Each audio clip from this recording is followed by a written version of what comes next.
함께 기도드리겠습니다. 하나님 아버지,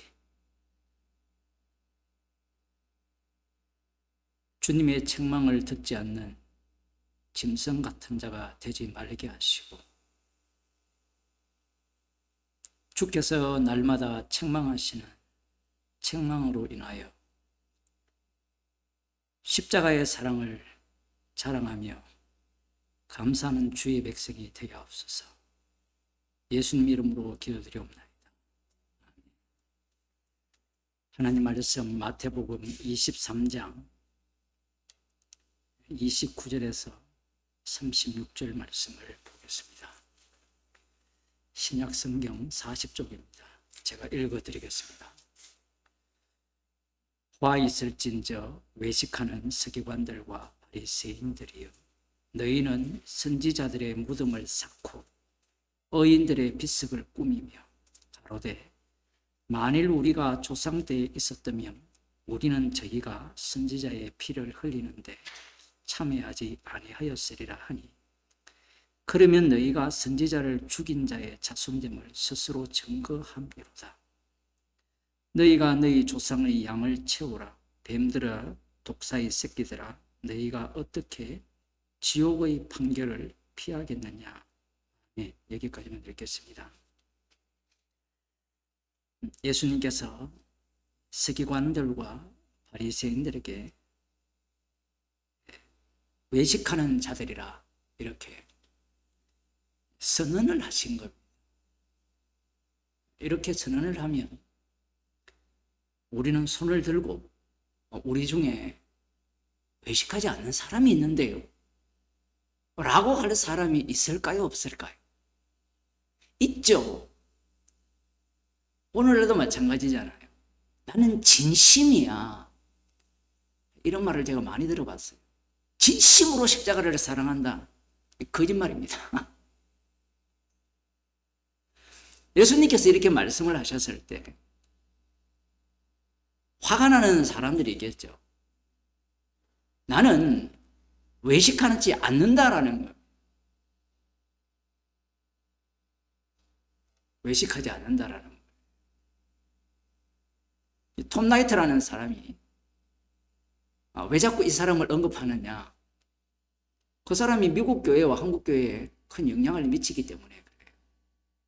이 사람이 바리새인들은 외식하는 사람이 아니었다라고 주장을 해요. 자기가 유대인이거든요. 혈통을 못 버려요. 외식이라는 말의 의미를 모르는 겁니다. 성령 못 받았어요. 지금 그 사람을 따르는 사람이 수도 없습니다. 한국에도.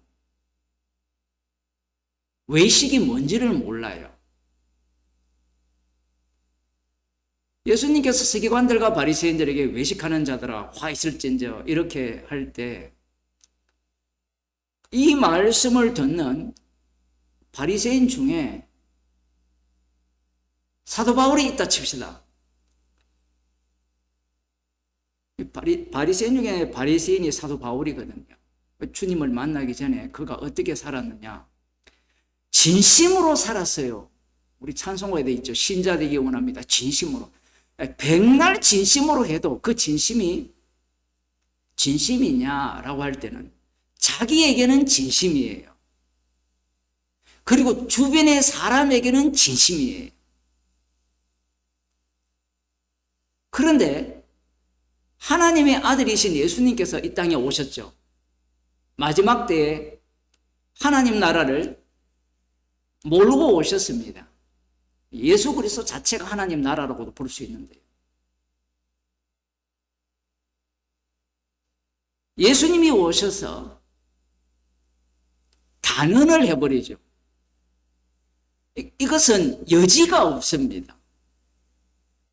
너희들 중 서기관들과 바리새인들 중에 어떤 사람들은 외식을 한다.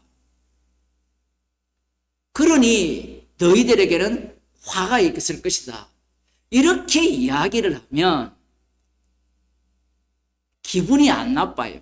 근데 예수님은 예외가 없어요. 서기관들과 바리새인들은 화 있을진저. 왜? 너희들은 외식한다.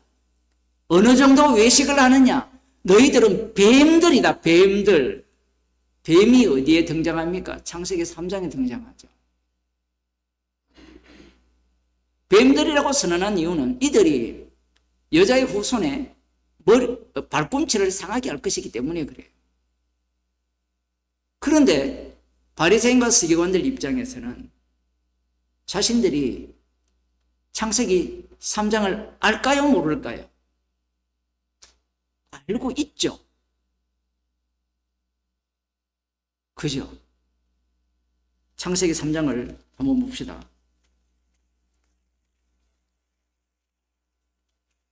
예수님의 말씀이 얼마나 인간이 접근할 수 없는 말씀인지.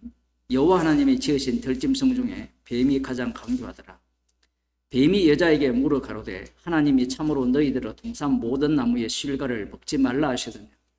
여자가 뱀에게 말하되 동산 나무의 실과를 우리가 먹을 수 있으나 동산 중앙에 있는 나무의 실과는 하나님의 말씀에 너희는 먹지도 말고 만지지도 말라. 너희가 죽을까 하노라 하셨느니라. 뱀이 여자에게 이르되 너희가 결코 죽지 아니하리라. 너희가 그것을 먹는 날에는 너희 눈이 밝아 하나님과 같이 되어 선악을 알 줄을 하나님이 아심이니라.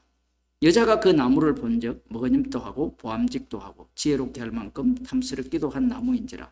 여자가 그 실과를 따먹고 자기와 함께한 남편에게도 주매 그도 먹은지라. 이에 그들의 눈이 밝아 자기들의 몸이 벗은 줄을 알고 무화과 나무 잎을 엮어 치마를 하였더라. 자, 여러분이 이 본문을 읽었죠? 그러면 우리가 이 자리에 있었다면 어떻게 했겠습니까? 뱀이 옆에 와서 속삭인다 치면 어떻게 했을까요?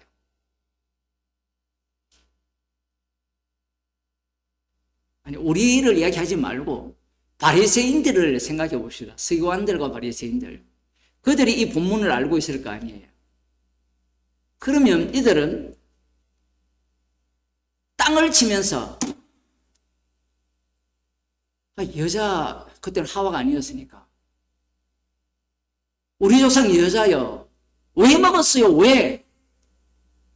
아니 선악과를 먹는 날에는 정령 죽으려라 했는데 이런 마음 안 들겠어요?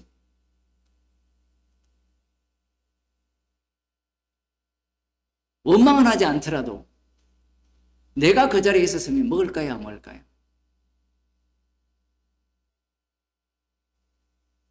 당연히 안 먹는다고 할 거예요. 오늘날 예수 믿는 사람들이 창세기를 보면서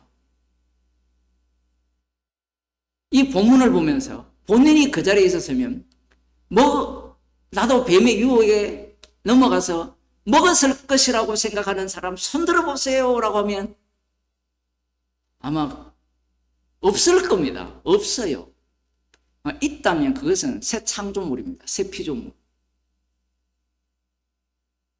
로마서에서 분명히 아담이 범죄함으로 모든 사람이 범죄했대잖아요. 그러면 그걸 뒤집어 버리면 모든 사람이 아담 자리로 집어넣으면 모든 사람이 뭘 했다는 거예요? 누가 거기에 들어가더라도 선악과를 따먹었다는 얘기예요.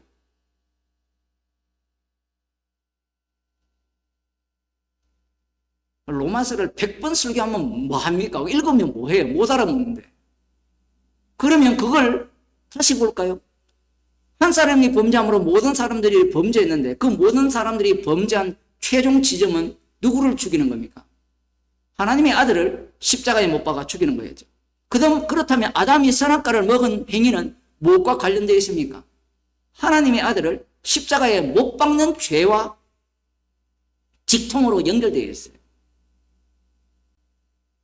문제는 바리새인과 서기관들이 총명하고 똑똑한 사람들입니다. 그들은 인류의 대표예요. 이스라엘은 모든 인류의 대표자들이죠.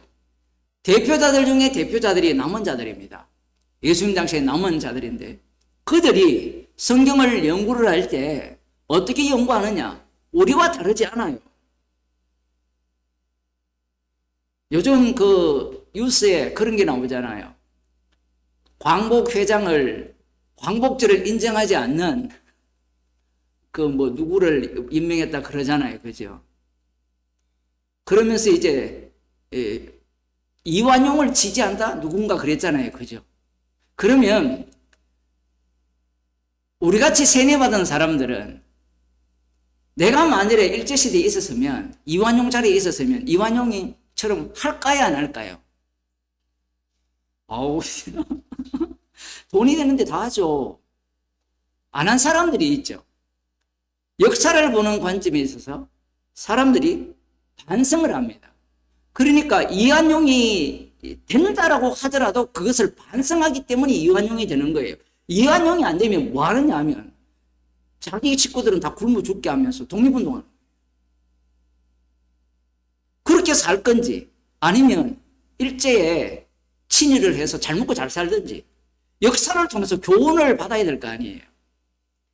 다시 우리나라가 일제 침공에 왔다. 그러면 쫄딱 망했다. 여러분 친일할 거예요? 반일할 거예요? 역사의 교훈을 배워야 돼요. 왜? 친일하는 사람들이 아직도 잘 먹고 잘 살잖아요. 그죠? 독립운동하는 사람들은 대부분이 아직도 못 살아요. 그럼 교훈을 받았으면 뭘 선택해야 되겠어요? 잘 먹고 잘 사는 거 아니면 명분 둘 중에 하나예요. 자, 그런데 선악과를 먹음으로 말미암아 에덴 동산에서 쫓겨났어요. 쫓겨났으면 그들이 이 말씀을 보면서 어떤 태도를 취할 거냐라는 거예요. 여러분 같으면 따먹겠습니까? 따먹겠습니다. 이렇게 이야기하겠어요? 아니면 나 같으면 안 따먹을 거예요. 왜? 에덴 동산보다 좋은 게 어디 있다? 라고 생각을 하겠죠. 아닌가요? 그렇게 생각하는 자체가 뱀들입니다. 독사의 새끼들이에요.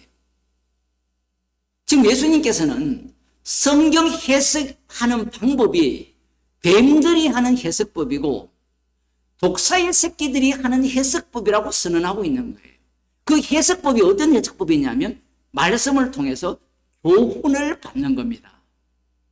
창세기 4장을 볼게요.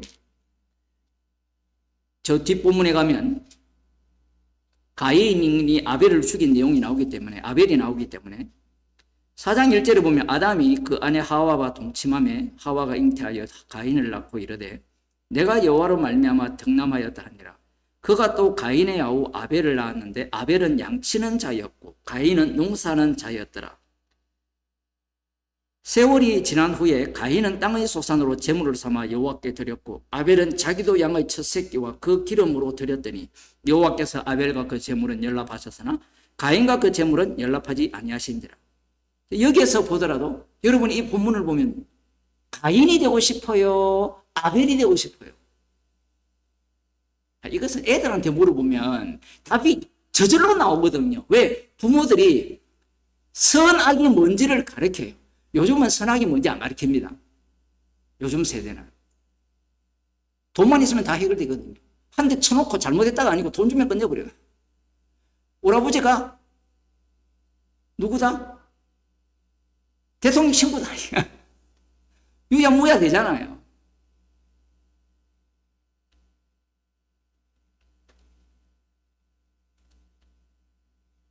이 본문을 보면서 바리새인과 서기관들은 달라요. 요즘같이 근본 없는 인간들이 아니에요. 근본 없는 인간들이 아니라 바리새인과 서기관들은 근본이 있어요. 그들 속에 율법이 자리 잡고 있습니다. 신명기에서 말씀한 만판의 색이라는 그 말씀, 예레미야 31장 31절, 32절, 33절에 나오는 그 새 언약, 마음에 새길 것이라는 그 말씀을 자기들이 새겨버려요. 율법을 새기면 율법이 줄줄 나와야 되잖아요. 맞죠? 이런 걸 보면 참 웃겨요. 율법이 새겨졌으면 우리가 율법 속에 들어오면 뭐가 나와야 돼요?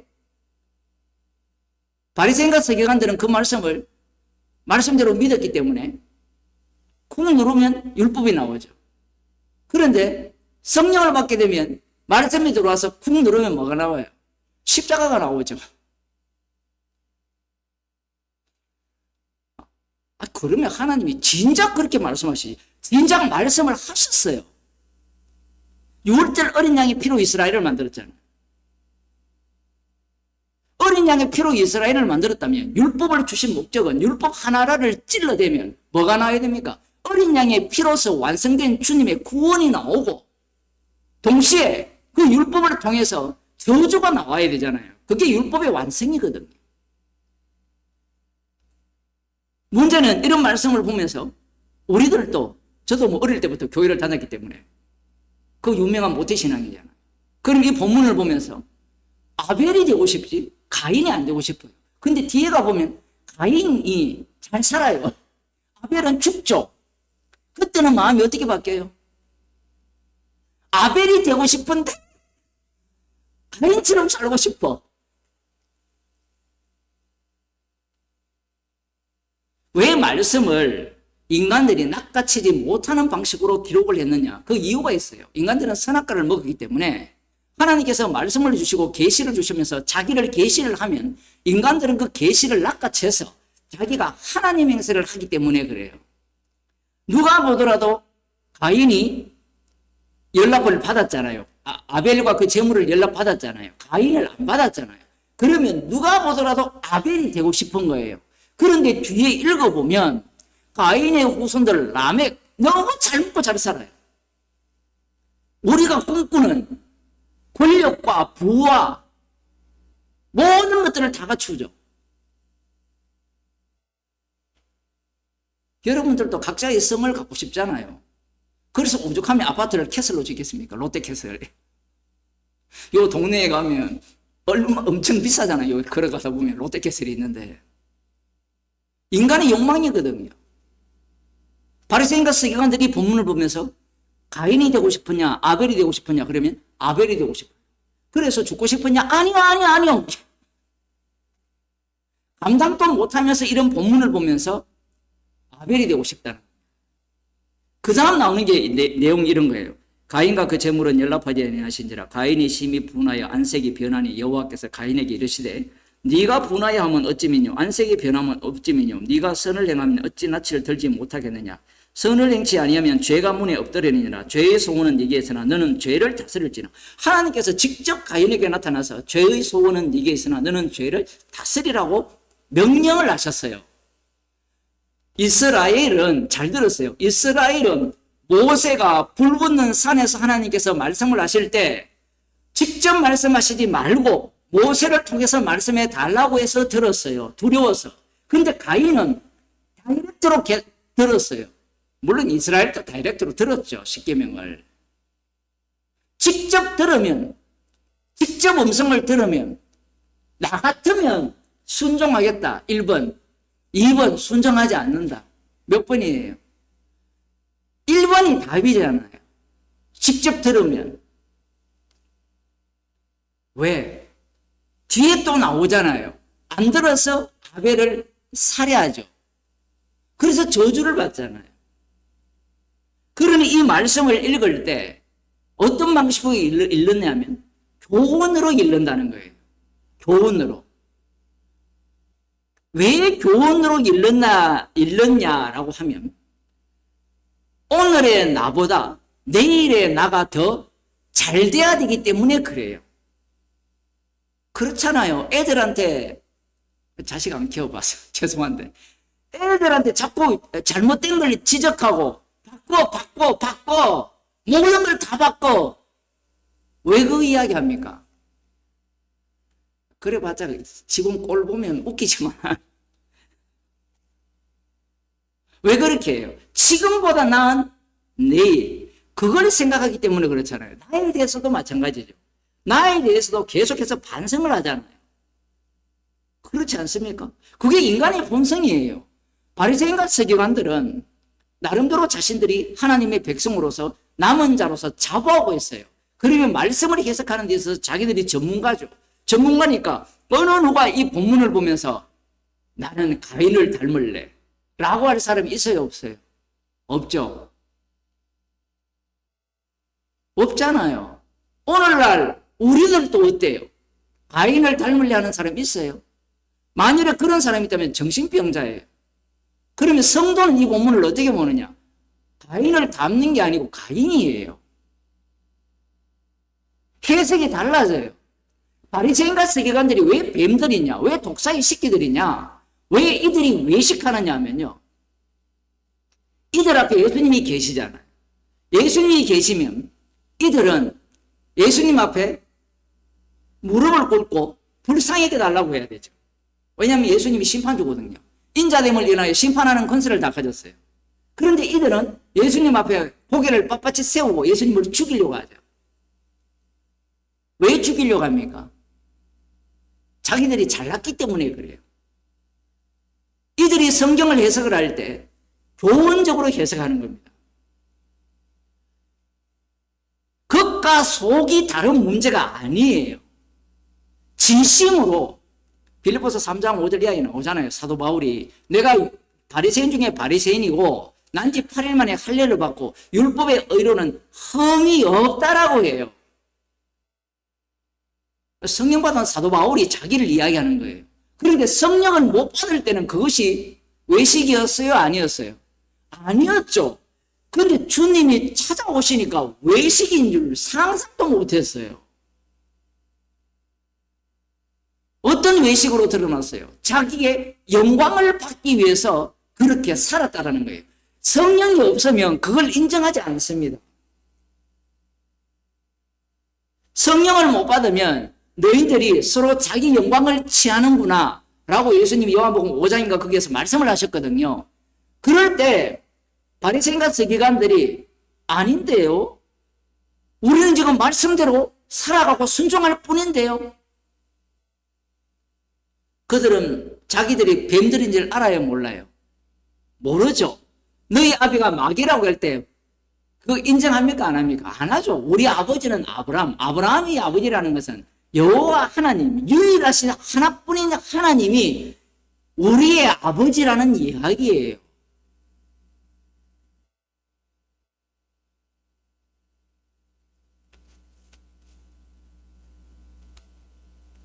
말씀을 보는 방식이 그런 겁니다. 가인의 문제를 보면서 나는 가인처럼 살지 않아야 돼. 왜 그렇습니까? 이스라엘 백성들이 하나님께 불순종해서 광야에서 진멸당했잖아요. 여러분이 광야에서 진멸당한 이스라엘을 보면서 야, 나도 광야에서 진멸당하고 싶다. 이렇게 성경을 읽는 사람 나와보라 그러세요. 없다고요. 목사들의 설교가 제가 알기로는 대부분이 사실 못 오죠. 못 오라고 표현을 해야 되는 이유가 뭐냐면 그렇게 설교하지 않는다라는 것은 주님의 은혜예요. 은혜. 모든 인간들은 성경을 볼 때 교훈적으로 봐요. 설교를 교훈으로 하죠. 교훈으로. 교훈이라는 말은 가르치라는 거예요. 가르치는 거. 가르친다라는 것은 바꾸라는 거예요. 바꾸라는 거. 그래서 지금 이 가인의 사건을 대할 때 어떤 태도를 취하느냐. 그래, 가인처럼 살면 안 되지. 창세기 25장을 한번 볼까요?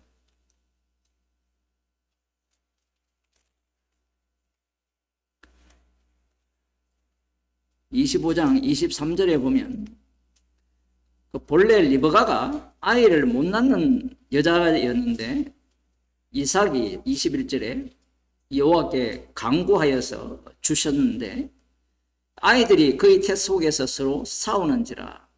22절 그가 가로되 이 같으면 내가 어찌할꼬 하고 가서 여호와께 묻자오되 온데 여호와께서 그에게 이르시되 두 국민이 네 태중에 있구나. 두 민족이 네 복중에서부터 나누리라. 이 족속이 저 족속보다 강하겠고 큰 자는 어린 자를 섬기리라. 이렇게 말씀을 하셨어요. 그러면 여러분들이 이삭이고 리브가라면 이 말씀을 어떻게 해석하겠습니까? 이삭은 이 말씀을 어떻게 해석하냐면 장자인 에서에게 장자권을 줌으로 말미암아 이 말씀이 성취된다라고 해석을 했어요. 리브가는 자기가 마음에 드는 야곱이 장자권을 받음으로 말미암아 장자의 축복을 받음으로 말미암아 이 말씀이 성취된다라고 생각했어요. 야곱은 어릴 때부터 이 말씀을 마음에 품고 자기가 이 말씀을 이루어야 된다고 생각했어요. 그 모든 것들이 어떻게 되었습니까? 하나님 앞에서 부정당했죠. 야곱의 경우를 보면 야곱이 팥죽 한 그릇으로 장자의 명분을 샀잖아요. 그죠? 물론 히브리서에서는 히브리서입니까? 거기에 보면 이 장자의 명분을 멸시했다라는 이 가인의 문제를 지적하는데 성경은 다방면으로 이야기를 해요. 한 방면만 이야기하는 게 아니라. 그래서 장자의 명분을 샀어요. 그리고 축복도 받았어요. 받았으면 그 축복을 누가 이룹니까? 야곱이 이루려고 하잖아요. 이루려고 하는데 문제는 약국강 사건이 발생하잖아요.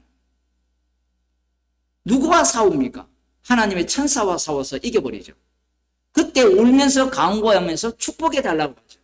그러면 이 본문을 보면서 사람들이 바리새인과 서기관들이 어떻게 해석하겠느냐는 거예요.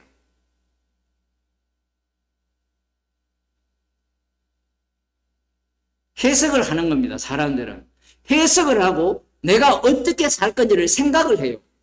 여러분이 만약에 이 말씀을 받았다면 어떻게 살겠습니까?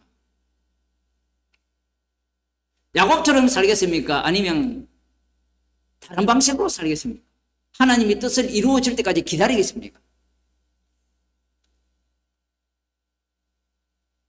이들이 말씀을 대하는 태도는 말씀을 계시로 보지 않고요.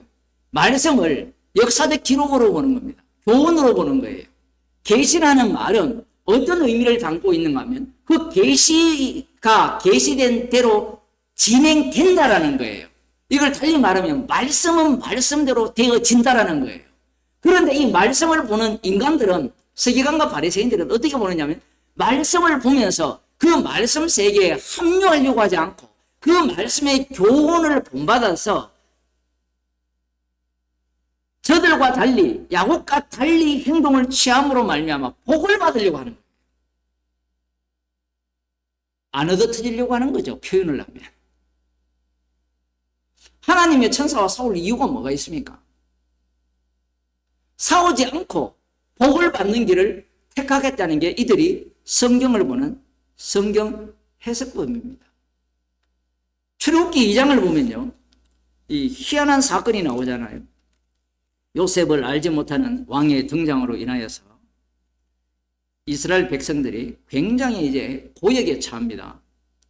23절 여러 해 후에 애굽 왕은 죽었고 이스라엘 자손은 고역으로 인하여 탄식하며 부르짖으니 그 고역으로 인하여 부르짖는 소리가 하나님께 상달한지라.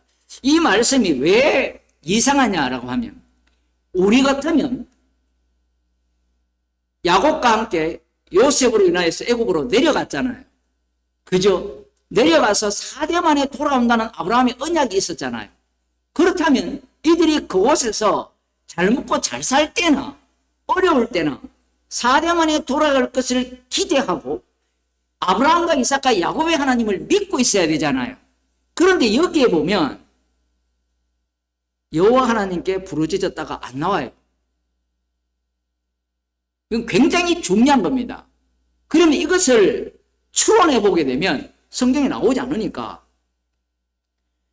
이들이 요셉으로 인하여서 융성한 대접을 받았죠.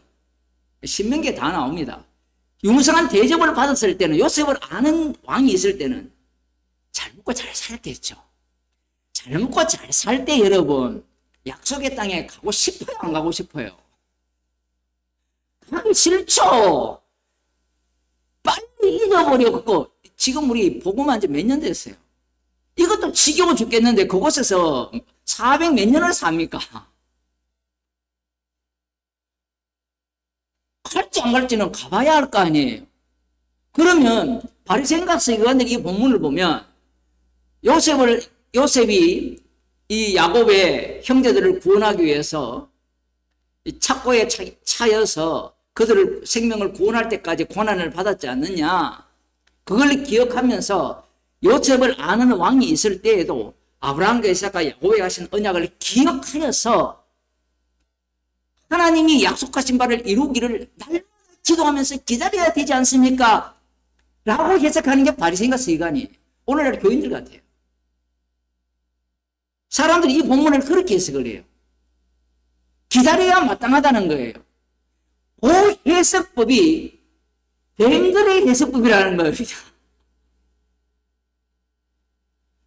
왜 뱀들의 해석법이냐면 왜 그렇게 해야 됩니까? 물어보세요. 그러면 모세가 가잖아요. 모세가 가서 기적을 안 보여주더라도 충성하고 탈환났을 거 아니에요. 주님은 그 탈환나서는 자를 원치 않아요. 출애굽이든 구원이든 항상 강제 구원이에요. 강제 구원. 그렇지 않으면 인간들은요, 자기의 행위를, 의로움을 뽐내게 되어 있어요. 하나님께서 요셉을 아는 왕을 통하여서 잘 먹고 잘 살게 하다가 갑자기 모르는 왕의 등장으로 이 이스라엘 백성들이 굉장한 고역을 당하니까 우리 같으면 누구를 찾아요? 여러분이 힘들 때 누구를 찾아요? 주 예수 그리스도를 찾잖아요. 여러분들이 믿음이 훨씬 좋아요. 근데 그것이 20년, 30년, 100년, 200년 지나보세요. 지금 미국이 뭐 예수 믿는다 하지만 예수님을 대부분 이렇게 보죠. 훌륭한 사람이다. 좋은 말 했다네. 그 정도는 내가 인정하겠다. 이렇게밖에 안 보거든요. 세월이 흐르면. 지금 우리 세대를 지나서 밑에 세대들, 그들이 교회를 왜 갑니까? 예수 안 믿어도 재밌는 게 너무 많아요. 부모들도 예수 안 믿어도 괜찮아요. 오히려 이단 집단들이 더 열심을 내죠. 아무튼 그런 거 보면 괴상하죠, 이게. 나는 정통개혁주의라고 하는 사람들 중에는 물론 그런 사람이 있더라고요, 보니까. 애가 고등학생인데 너 주일날 빠지지 마. 내가 용돈 줄 때까지는 빠지면 안 돼. 이 애가 사춘기인데 열받아가지고 맨날 뛰어내리려고 그런대요. 자살하려고 합니다. 그래도 아버지가 포기하지 않대요. 그 고신책인가 그런데. 아, 대단하다 그 생각을 했어요.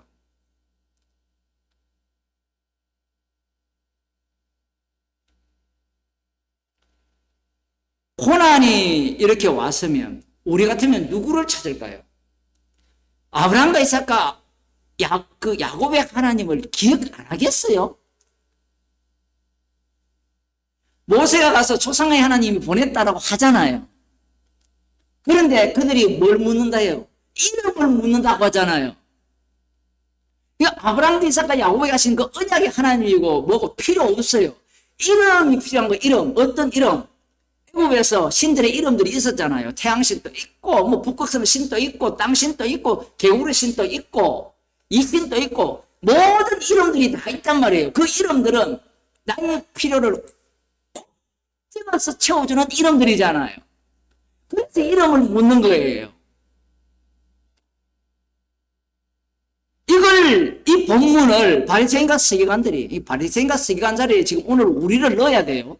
우리를 넣고 봐야 된다는 겁니다. 아니면요, 우리가 바리새인과 서기관들을 비난하면서 성경을 해석을 할 때 똑같이 한다는 거예요.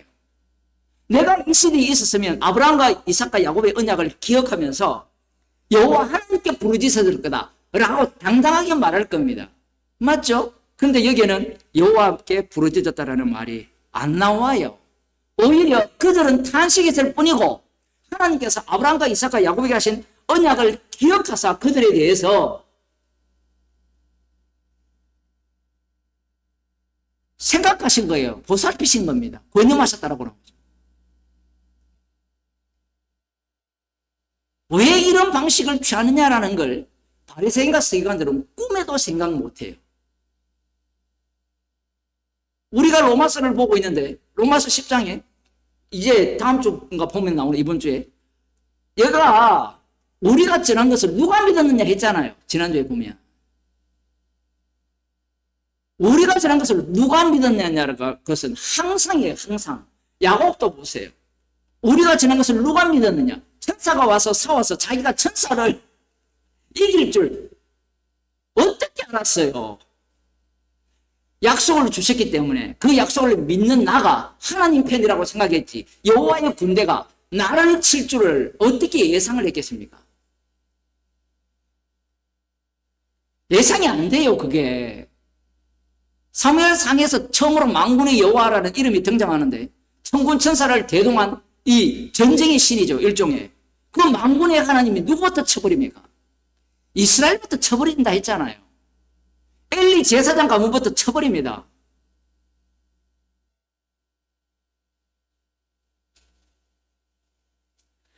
여기에서 보면 이 본문을 읽을 때 우리가 의문을 갖잖아요. 왜 이들이 아브라함과 이삭과 야곱에게 하신 언약을 기억하지 않았을까? 여호와 하나님께 부르짖으면 될 일을 인간은 관심이 없습니다. 사는데 바쁘기 때문에. 사는데 바쁘면요 관심이 없어요. 저 같은 경우에도 사는데 덜 바빠서 복음을 전하는 거예요. 저도 만일에 돈 버는데 바쁘면요 복음 안 전합니다.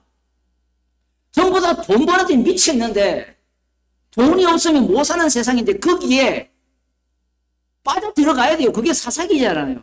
레위 지파들이 제사장들이 11조를 안 하는데 어떻게 먹고 삽니까? 그러면 그 속으로 다 들어가 버리면 어떻게 돼요? 언약이고 무엇이고 없어요. 먹고 사는 게 우선이기 때문에. 우리도 예외가 아닙니다. 주님이 그렇게 조치를 하면 그렇게 내몰려야 돼요.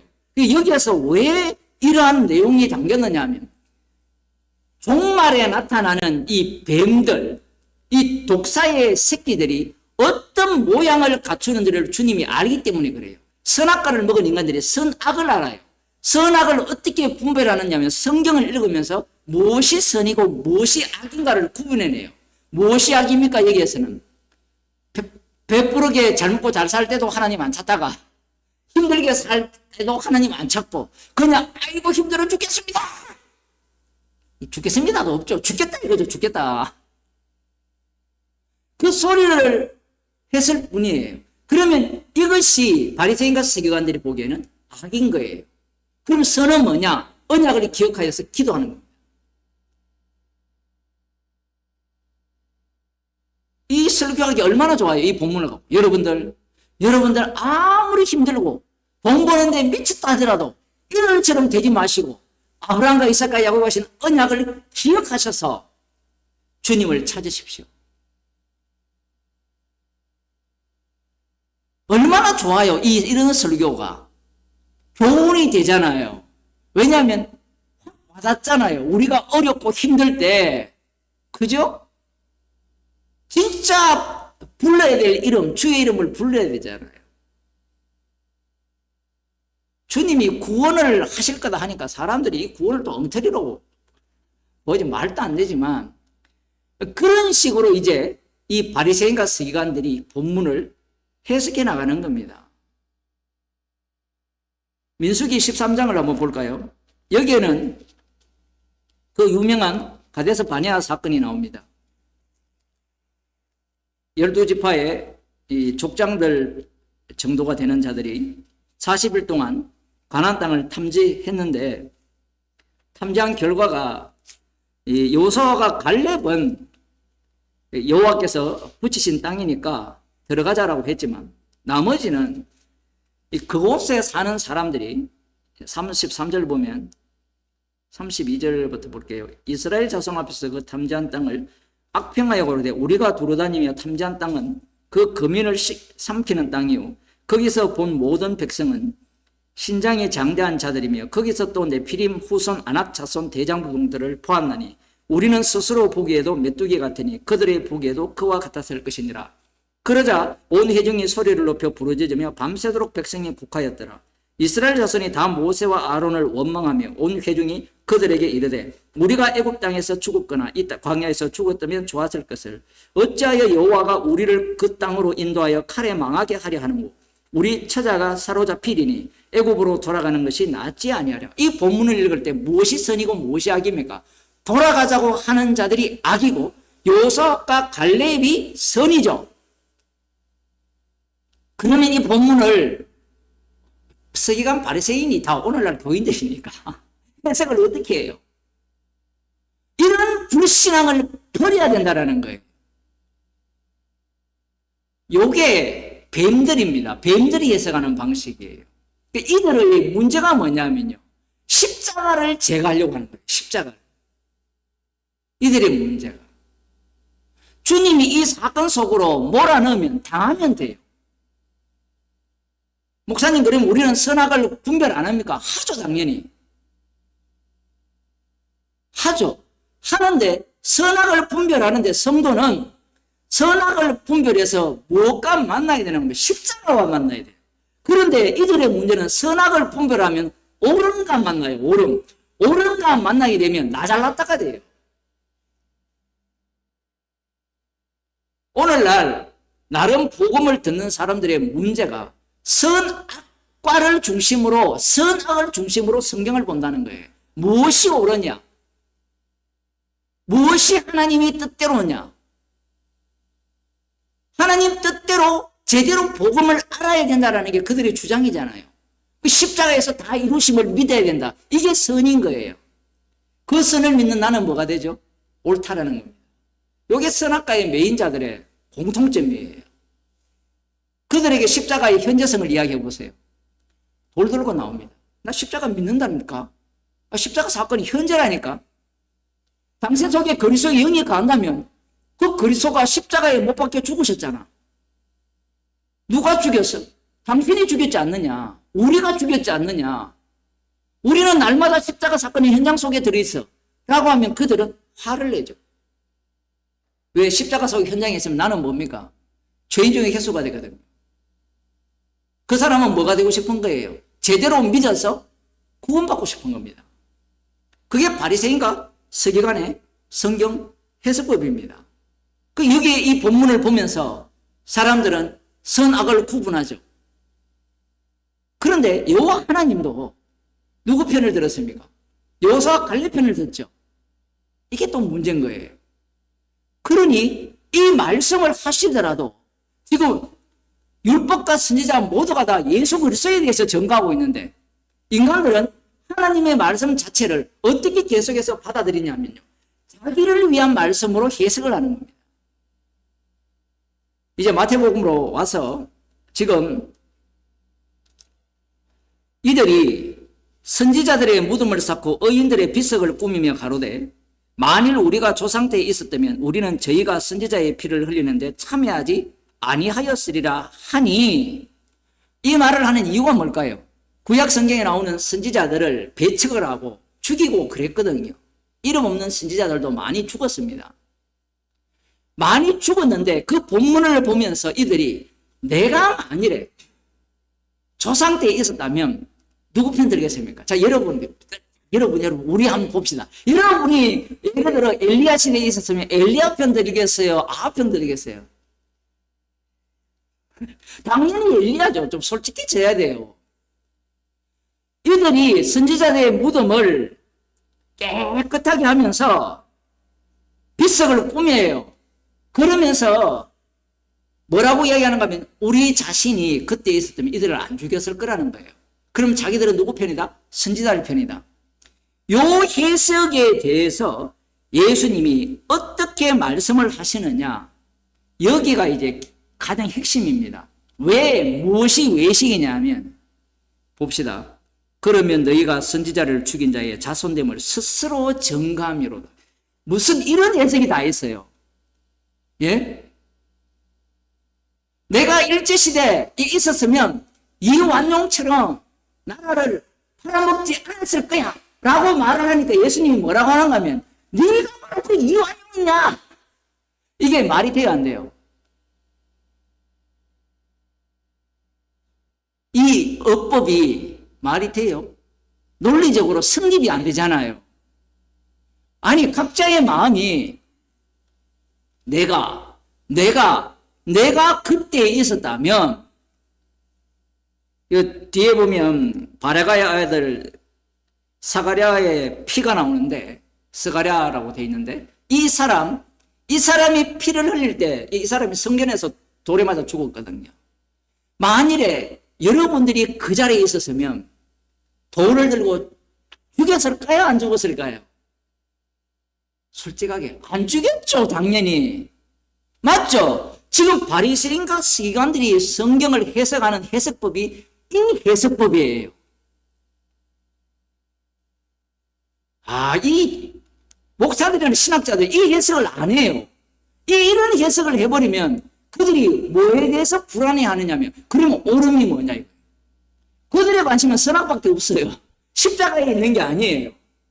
결국 한번 보세요. 이들이 옳음을 추구했기 때문에 누구를 죽입니까? 예수님을 십자가에 못 박아 죽여버립니다. 예수님은 죄인을 부르러 왔잖아요. 근데 이들은 스스로 의인이라 생각하죠.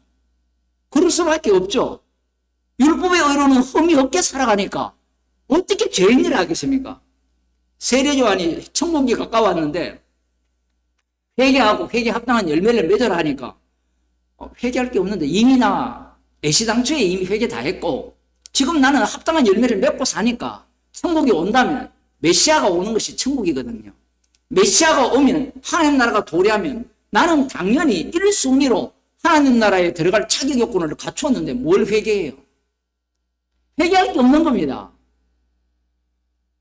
사람들은 이 본문을 갖고 이렇게 해석을 해요. 비석을 이렇게 세우면서 우리가 저 시대에 있었다면 선지자들을 죽이는데 참여하지 않았을 거라, 이걸 뭐라고 해석하는 건 예수님이 외식이라 했으니까 이게 거짓말이다, 이렇게 해석을 해요. 수준하고는요, 수준이 완전 초딩도 아니고 십자가를 우습게 여기는 거예요.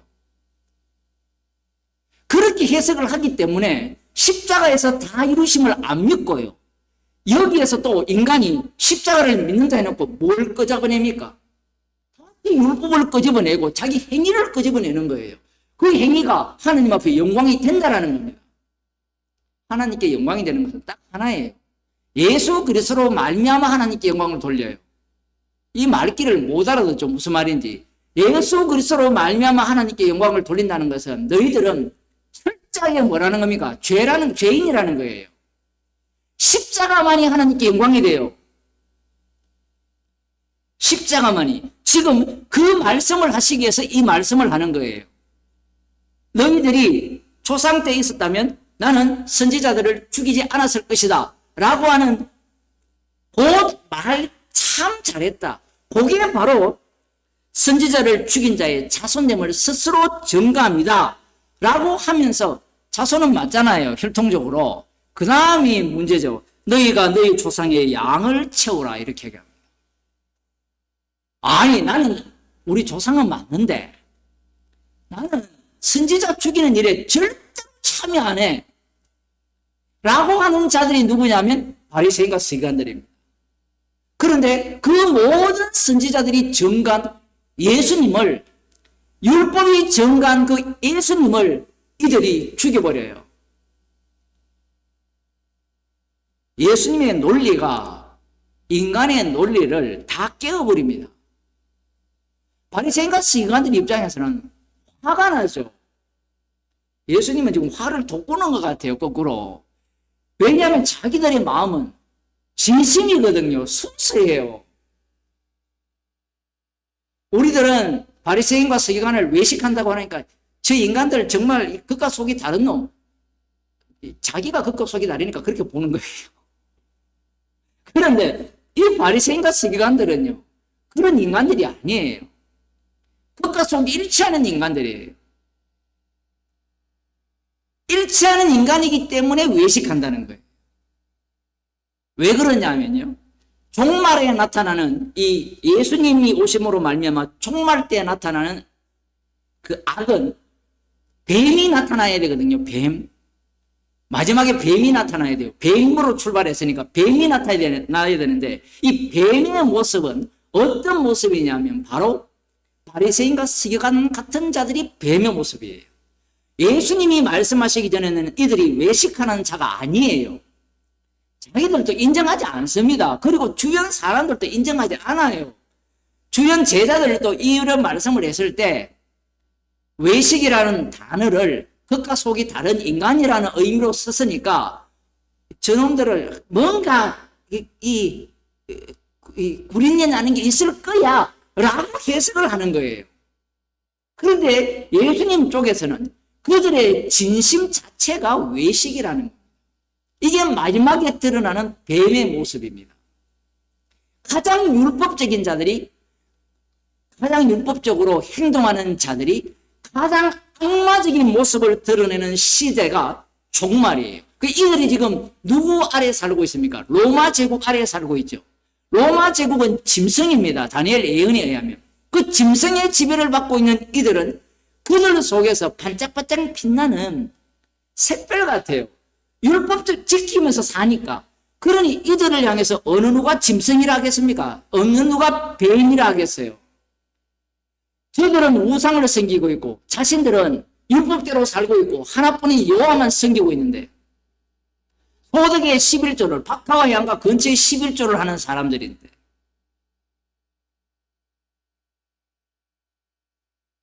자기들을 짐승이라고 간주 안 합니다.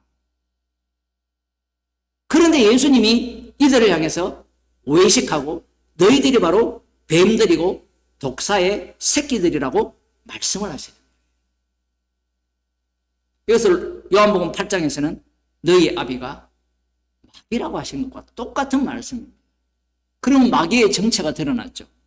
마귀의 정체는 성경 해석을 어떻게 합니까? 내가 예수님 시절에 살았으면 나는 예수님을 십자가에 못 박아라 안 했을 거야. 내가 만약에 예수님의 제자였다면 가룟 유다처럼 안 했을 거야. 이것이 뱀들의 특징입니다. 지금 이해하셨는지 모르겠어요. 뱀들의 관심은요, 십자가에 있는 게 아니라 나에게 있어요, 나. 마태복음 19장을 한번 보겠습니다. 19장에 흥미로운 사건이 나오죠.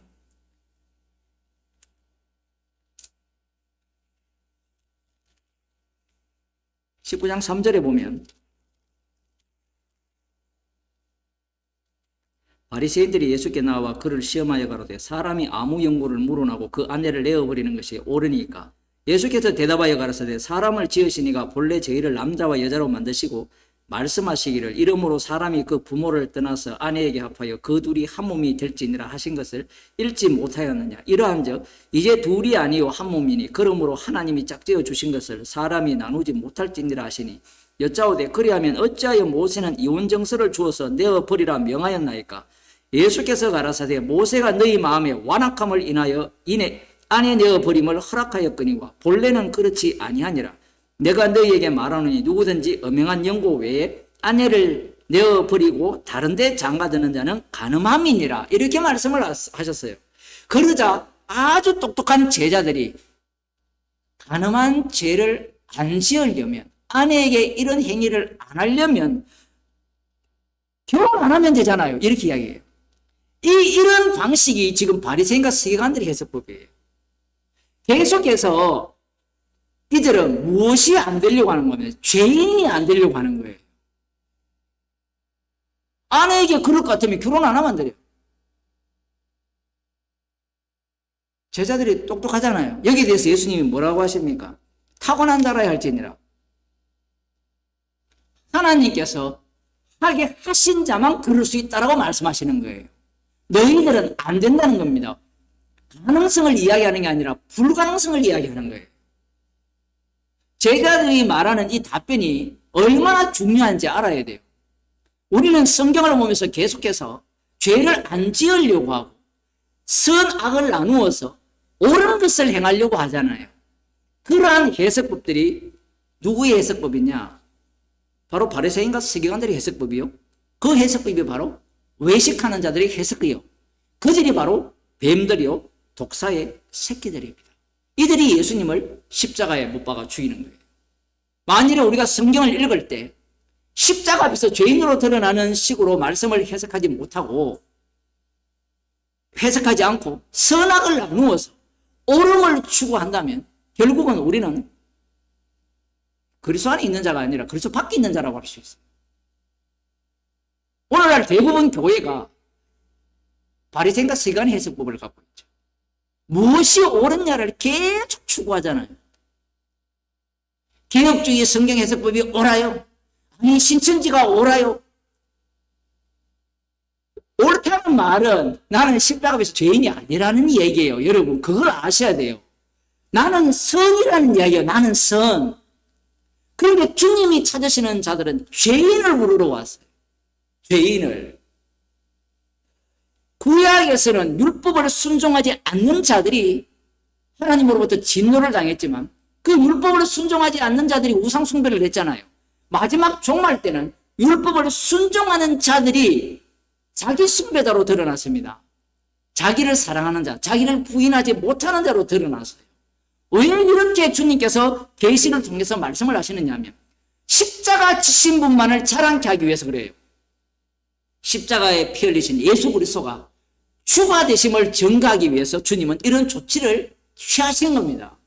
지금 또 우리들에게 그리스도의 영을 주셨기 때문에 이 바리새인과 같은 해석으로 계속해서 넘어가고자 하죠. 그죠? 넘어가는 그 인간들을 계속해서 십자가를 통하여서 죄인으로 만드시고 십자가만 자랑케 하는 주의 백성으로 삼으시는 겁니다. 기도하겠습니다. 하나님 아버지, 뱀들이고 독사의 새끼들인 저희들을 주님께서 친히 화목제물이 되시고 주님이 되셔서 죄를 용서하시고 용서하신 그 사랑을 증거하기 위해서 주님의 증인으로 저희들을 불러주심을 감사드립니다. 선악을 구분하여서 옳은 것을 따르는 자들이 아니라 날마다 십자가만 밝히 보이며 십자가만 자랑하는 주의 백성이 되게 하여 주옵소서.